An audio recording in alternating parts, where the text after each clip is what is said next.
Hello everyone, I am Lakshman Kale. Today we are going to discuss why the redevelopment projects are get delayed. त्याचं पहिलं reason आहे consent issue. म्हणजे जे तुम्ही सोसायटीचं redevelopment करणार आहात त्या सोसायटीचं 100% अप्रूव्हल असणं गरजेचं आहे किंवा मेजॉरिटी अप्रूव्हल असणं गरजेचं आहे. त्यामुळे सुद्धा तुमचा प्रोजेक्ट हा डिले होऊ शकतो. त्यानंतर आहे लीगल इश्यूज.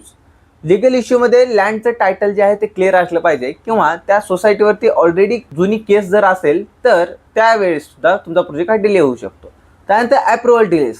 फ्री डेव्हलपमेंटचा जो वेंडर आहे तो फर्म झाल्यानंतर त्याचे जे अप्रूव्हल्स आहेत म्युन्सिपल कॉर्पोरेशनचे अप्रूव्हल किंवा इन्व्हायरमेंटल क्लिअरन्सचे अप्रूव्हल्स असतील किंवा फायर एनओसी असेल तर हे सर्व अप्रूव्हल्स येण्यासाठी वेळ लागतो. त्यासाठी तुमचा प्रोजेक्ट हा डिले होऊ शकतो.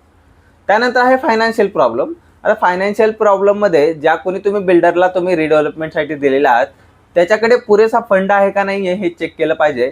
त्यामुळे सुद्धा तुमचा प्रोजेक्ट हा डिले होऊ शकतो. आणि कधी कधी असं होतं की जे आता करंटली वॉर वगैरे सुरू आहे तर त्यामुळे तुमचे प्राइजेस जे आहेत स्टीलचे असेल किंवा रॉ मटेरियलचे जे प्राइजेस आहेत ते अचानक वाढतात आणि त्यामुळे सुद्धा तुमचं कन्स्ट्रक्शन थांबू शकतं. तर प्रत्येक रिडेव्हलपमेंट प्रोजेक्टमध्ये डिले होतो का, तर असं बिलकुलच नाही आहे.